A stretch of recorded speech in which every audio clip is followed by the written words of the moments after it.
We're just 2 days away from the third Republican primary debate in Miami. The crowd of GOP contenders, by the way, it's going to be smaller compared to the first two debates that we watched.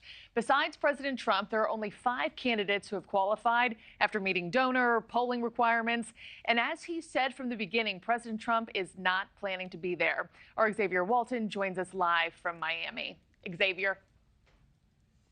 Hey, Markie, good morning. Yeah, that debate stage is going to be a little less crowded come Wednesday night. The frontrunner, former President Donald Trump, won't be there, but his presence, by albeit, certainly will be felt, and really throughout Florida, Republicans as a whole in its entirety. We're going to get to that in just a second. But here are the 5 Republican candidates who have qualified for the third GOP presidential primary debate, according to their campaigns at least. Former New Jersey Governor Chris Christie, former UN Ambassador Nikki Haley, tech entrepreneur Vivek Ramaswamy, you got South Carolina Senator Tim Scott, and then, of course, Florida Governor Ron DeSantis.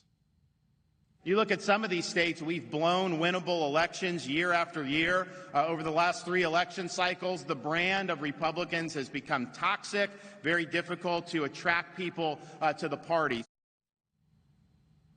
All right, so sticking with Florida's governor, he has a big problem in his own state. Former President Donald Trump appears to have a strong grip on Florida Republicans.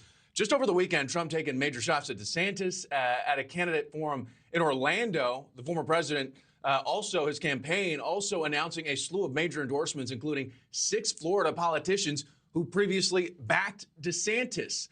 In terms of endorsements, the most notable, Senator Rick Scott. He made his announcement just late last week.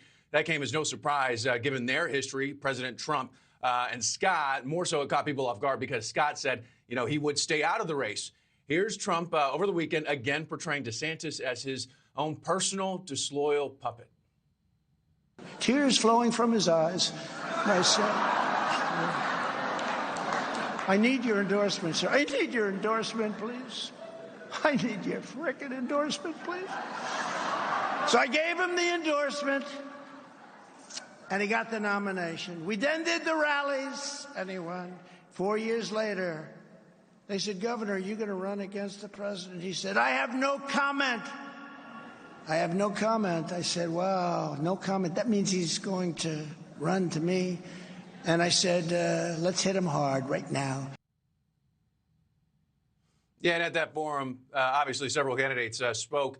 Trump continues to lead national polls by a wide margin. It appears he does have a strong grip on Florida, especially with those recent endorsements. Markie, and speaking of endorsements, DeSantis did get a major endorsement of his own over the weekend.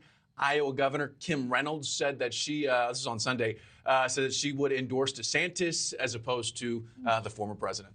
Thank you for watching. Go to newsnationnow.com to find NewsNation on your television provider. And don't forget to click the red subscribe button below to get more of NewsNation's fact-driven, unbiased coverage.